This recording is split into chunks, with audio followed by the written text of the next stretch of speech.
Vamos abrir a palavra do Senhor em Efésios 5, versos 3 a 13. Vamos ler em pé, irmãos, a palavra do Senhor. Efésios 5, 3 a 13. Há uma série de estudos bíblicos intitulada Deus cuida de você. Porque Ele cuida de você, você pode vencer as batalhas da vida cristã. Hoje eu continuarei falando sobre isso. Hoje vença a vaidade, o nosso tema. Efésios 5, verso 3, diz assim a palavra do Senhor. Mas a impudicícia e toda sorte de impureza ou cobiça nem sequer se nomeiem entre vós, como convém a santos.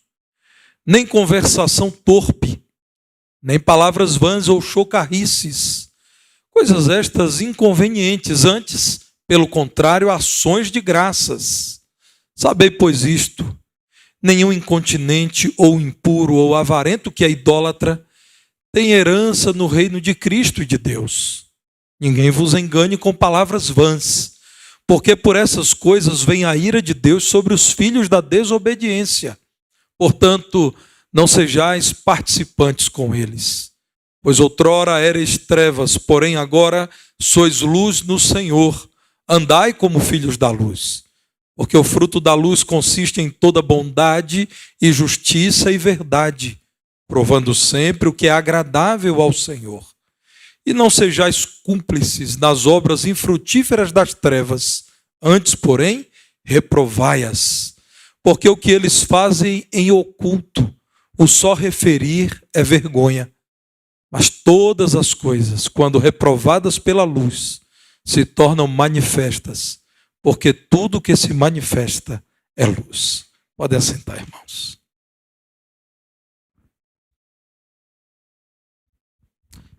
Vença a vaidade é o convite desta noite. A epístola aos Efésios trata de dois grandes temas. E há um equilíbrio grande nisso. Dos capítulos 1 a 3, a ênfase é a identidade do salvo. Quem é o salvo? Quem é o crente? Por que ele tornou-se crente? Como iniciou-se a vida cristã? O que faz dele um crente? Nos versos 4, ou melhor, nos capítulos 4 a 6, a questão é como o salvo deve andar neste mundo. Então, irmãos, ao olharmos para a epístola aos Efésios, como muitos teólogos evangélicos dizem, nós olhamos para o Novo Testamento em esboço. Quem eu sou e como eu devo viver. Eu sou um salvo e eu devo viver como um salvo.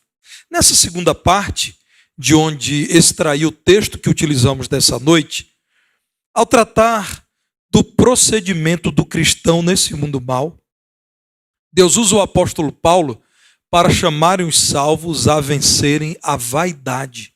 A vaidade, irmãos, em linguagem bíblica, é valorizar aquilo que é vão, aquilo que é aparente, mas que é vazio. Para tornar isso mais atual, eu digo aos irmãos que vaidade é sinônimo de ostentação e vanglória. É aquele que valoriza o que é passageiro, o que é efêmero, o que tem prazo de validade, e não aquilo que é basilar, aquilo que é fundamental, aquilo que é duradouro. Portanto, irmãos, o apóstolo Paulo está dizendo, com a autoridade que Deus lhe deu, que a vida comum do descrente é a vida de um homem vaidoso, porque a mente do descrente está tomada de vaidade. Veja Efésios 4, no verso 17, quando a palavra de Deus diz assim: isto, portanto, digo, e no Senhor testifico, que não mais andeis como andam os gentios, como também andam os gentios. E como andam os gentios, irmãos? Na vaidade dos seus próprios pensamentos. Não andem mais como é natural ao homem natural. Não vivam mais como vive o homem sem Deus. Pensamentos tomados de vaidade que levam à valorização daquilo que é vão. Eles, os descrentes, vivem na vaidade dos seus pensamentos, Porque eles são ignorantes quanto à vontade de Deus. Eles são duros de coração e se firmam em seus pensamentos. Não se submetem à verdade do Evangelho. Em Efésios 4, 18 e 19, continua descrevendo e dizendo: obscurecidos de entendimento, alheios à vida de Deus por causa da ignorância em que vivem, pela dureza de seu coração, os quais, tendo se tornado insensíveis, se entregaram à dissolução para com avidez cometerem toda sorte de impureza. Então a palavra de Deus, irmãos, esboça a raiz e também o tronco com os caules da vaidade, ao dizer que o homem vaidoso é alheio à vontade de Deus. E porque é alheio à vontade de Deus, o seu coração é duro em dizer: o meu estilo de vida é bom. Diz a palavra de Deus que essa dureza de coração produz insensibilidade. E agora, insensível, estão prontos para viverem com avidez, com gana, com força, com toda entrega, aquilo que é impuro. Uma vida vazia, mas celebrada pelo homem sem Deus. Ao olharmos para 2 Coríntios, no capítulo 4, nos versos 3 e 4, encontramos o mesmo apóstolo, Paulo, falando aos crentes da promíscua cidade de Corinto. 2 Coríntios 4, 3 e 4. Se o nosso evangelho ainda está encoberto, é para os que se perdem que está encoberto.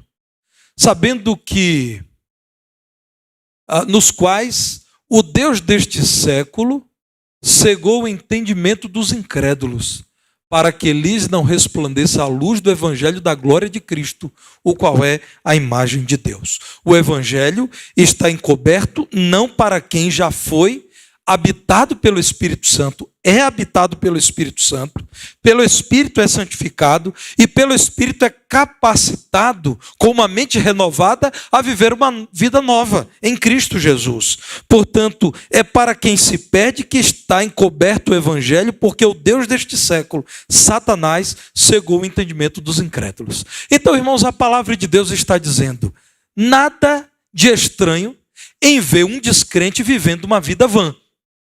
Mas é estranho que alguém que já teve as escamas do pecado retiradas e os óculos da graça de Deus colocados, continuar vivendo no pecado, continuar vivendo a vida vã do homem sem Deus. O salvo não vive uma vida vã. A vida do salvo é uma vida com propósito.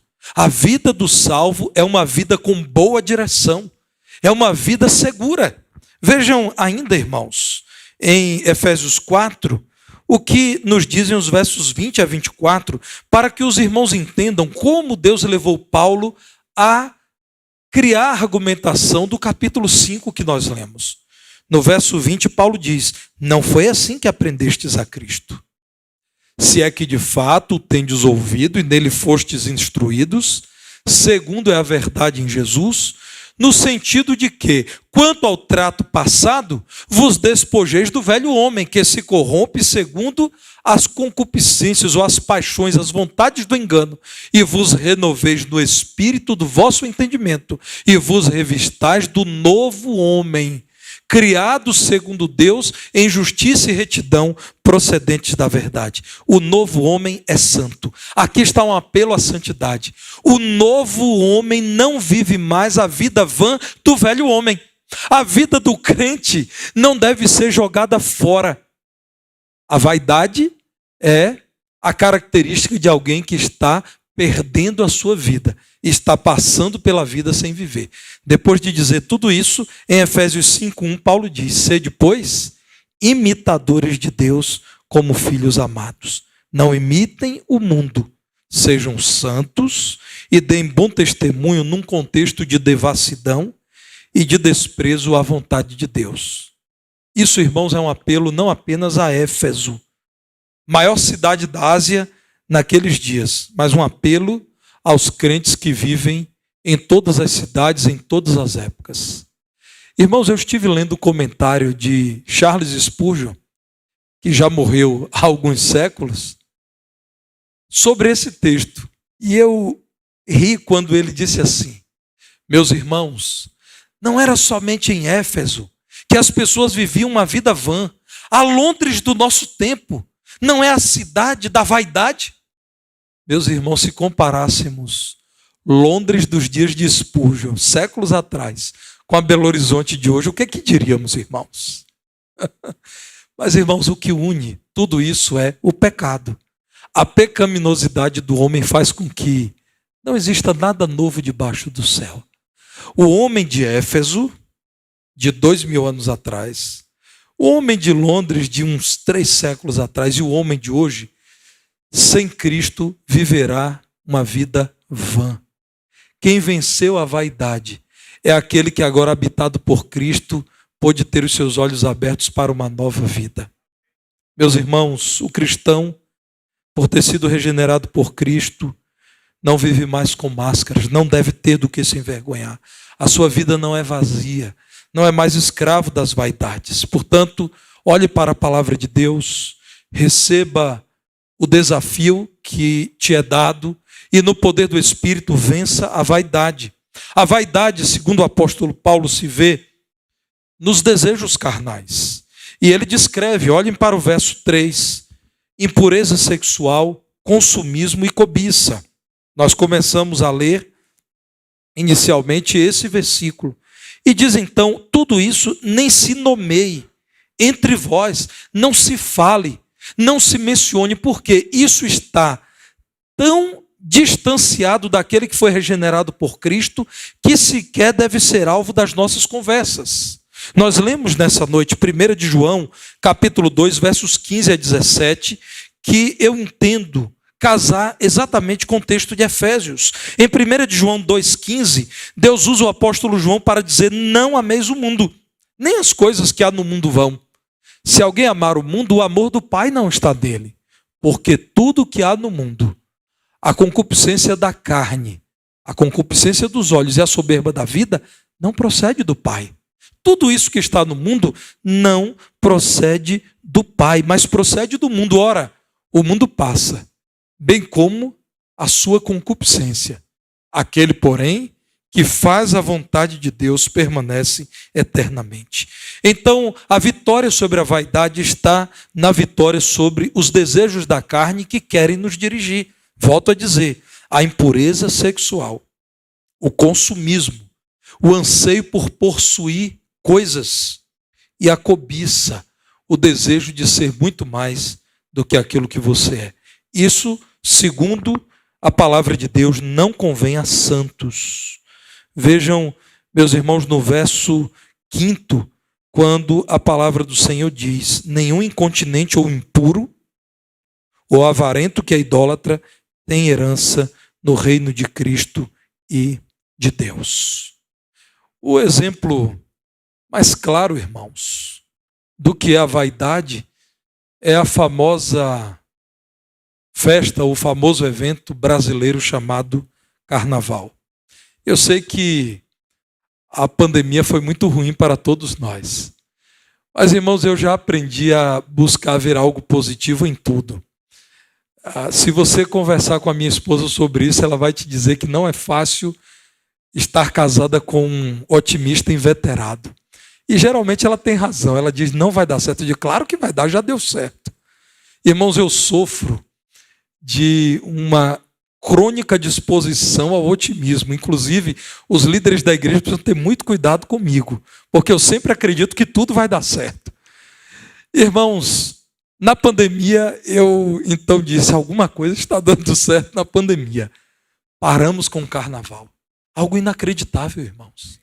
Quem poderia dizer que não haveria carnaval no Brasil? Pois por 2 anos o carnaval não existiu.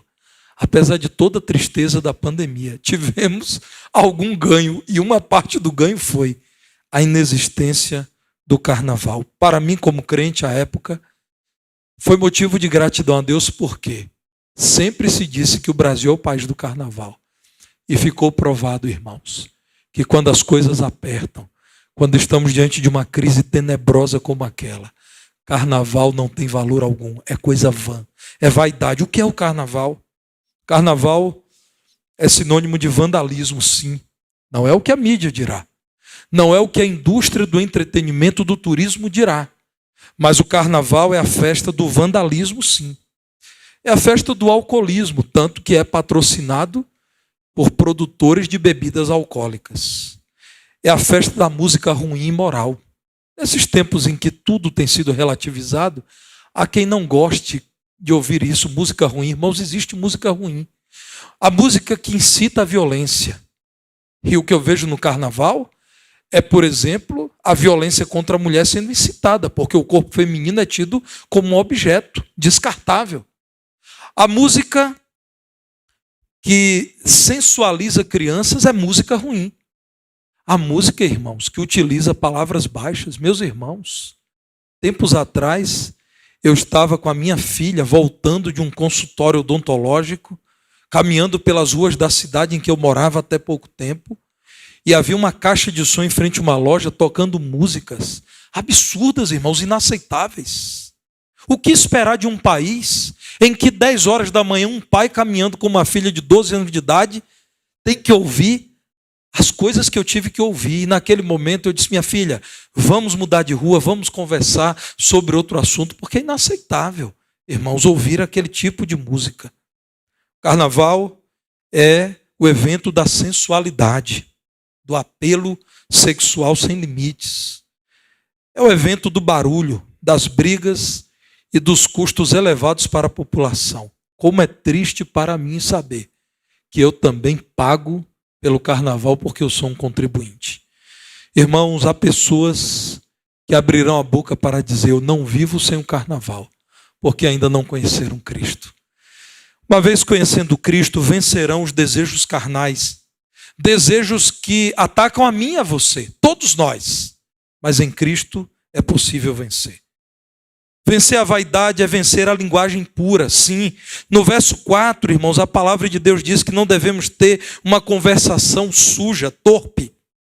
Palavras vãs, palavras de zombaria, que aqui são chamadas de chocarrices, são inconvenientes. Você quer abrir a sua boca, diz o verso 4, abra para louvar a Deus, ações de graças.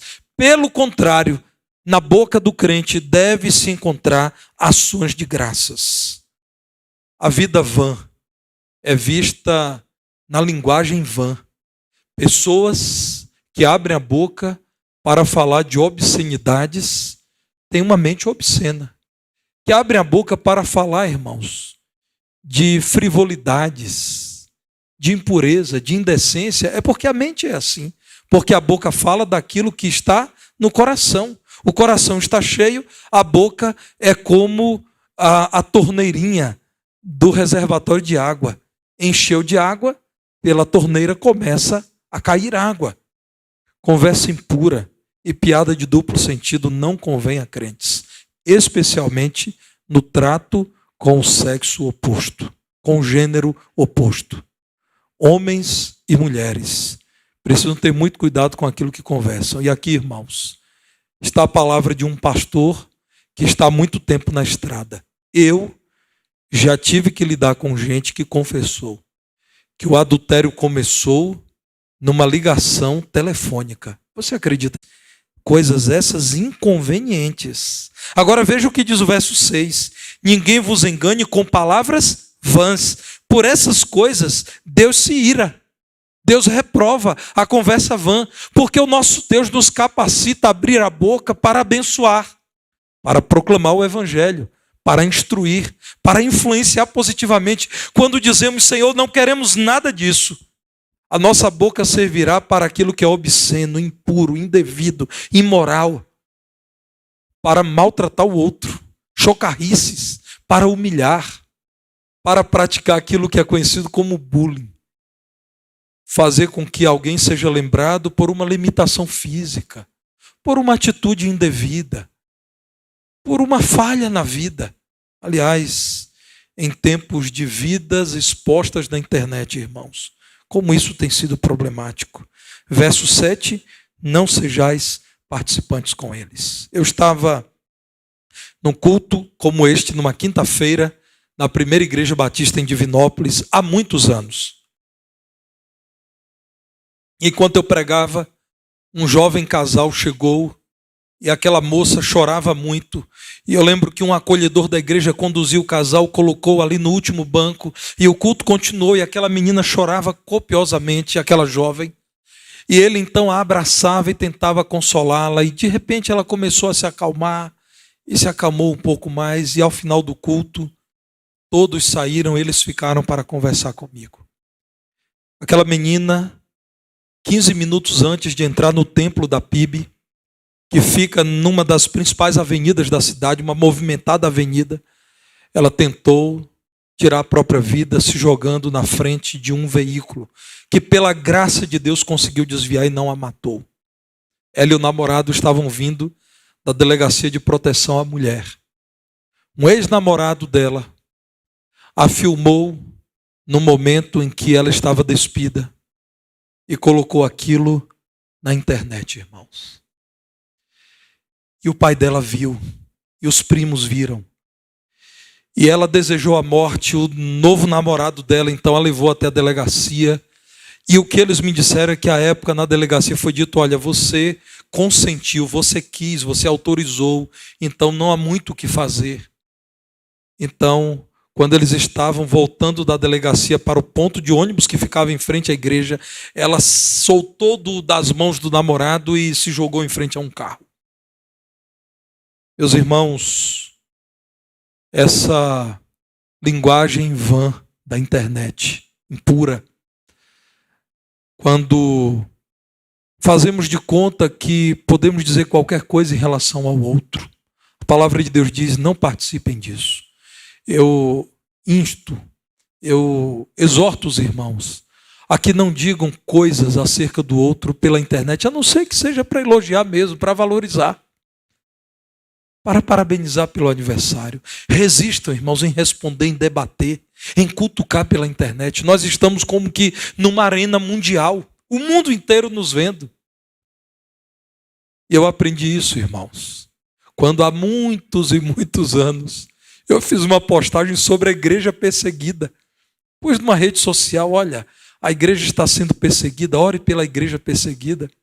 Aí uma pessoa que não era membro da minha igreja, que considerou que eu tive uma posição muito firme em relação a uma questão qualquer.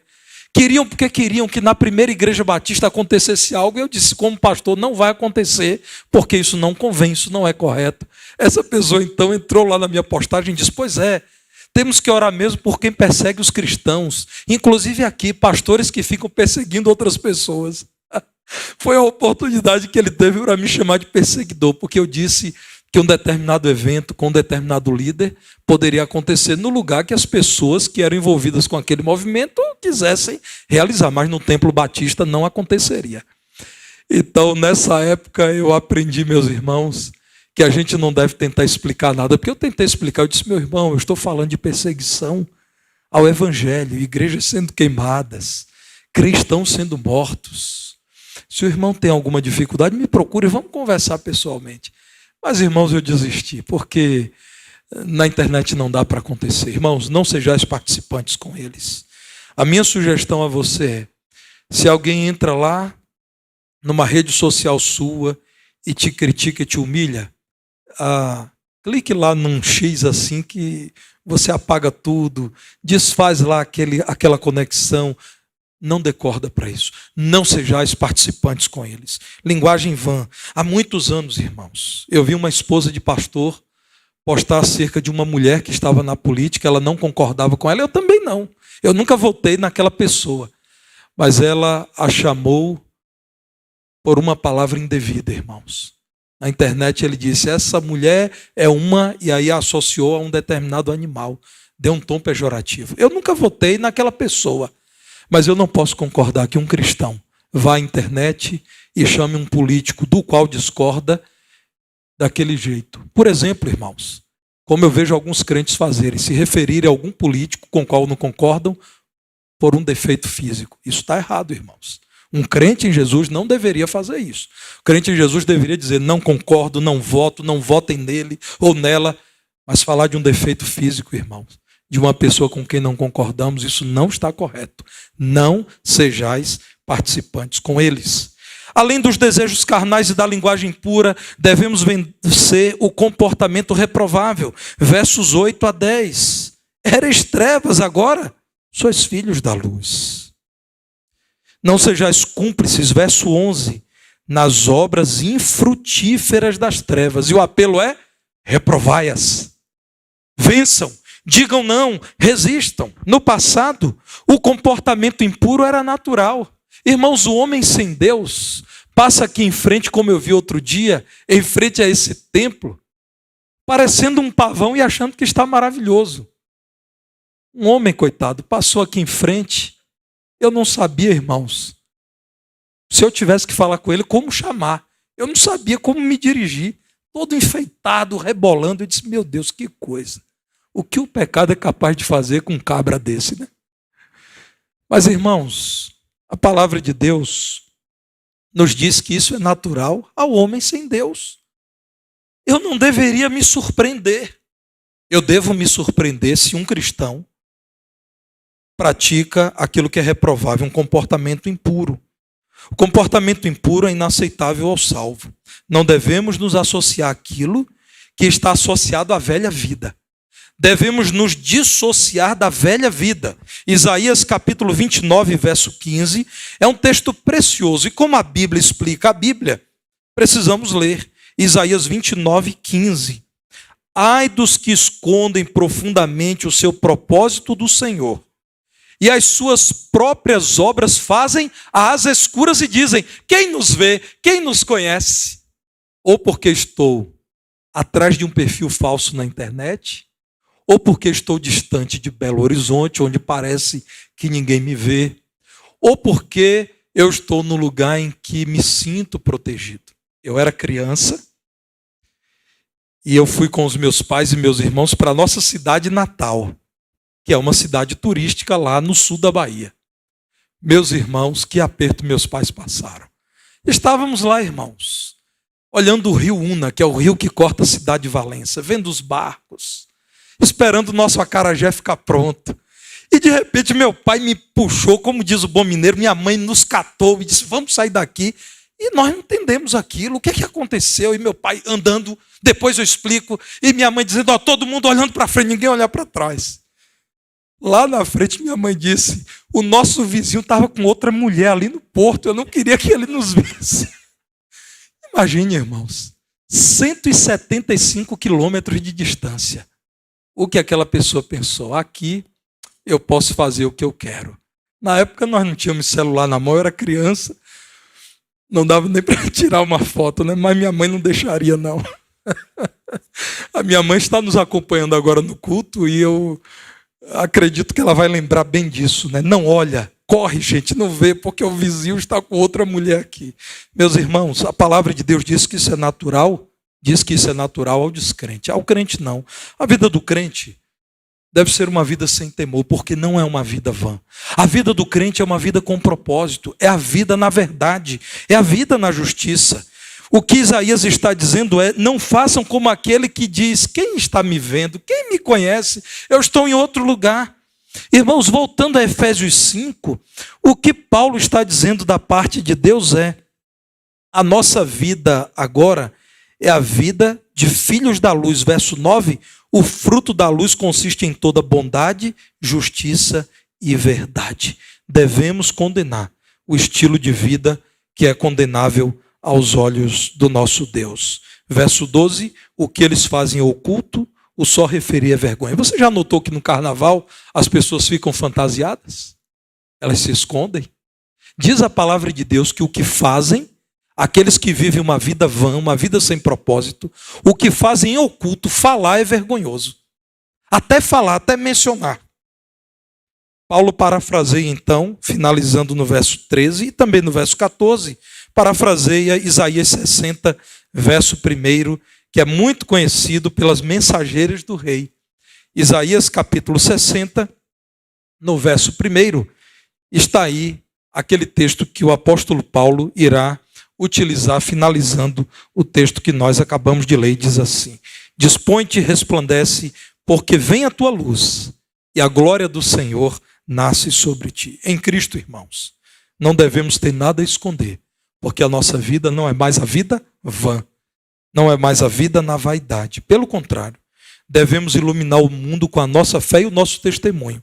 Essa luz deve tornar todas as coisas claras e cheias de propósito. Efésios 5,13, todas as coisas, quando reprovadas pela luz, se tornam manifestas, porque tudo que se manifesta é luz. Verso 17, por esta razão, não vos torneis insensatos, mas procurai compreender qual a vontade do Senhor. Você pode, sim, no poder do Espírito Santo, vencer a vaidade.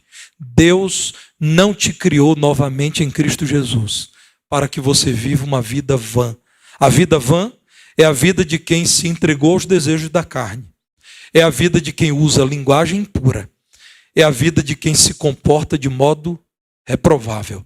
Você, meu irmão, pode sim viver uma vida cheia de propósito, cheia de sentido.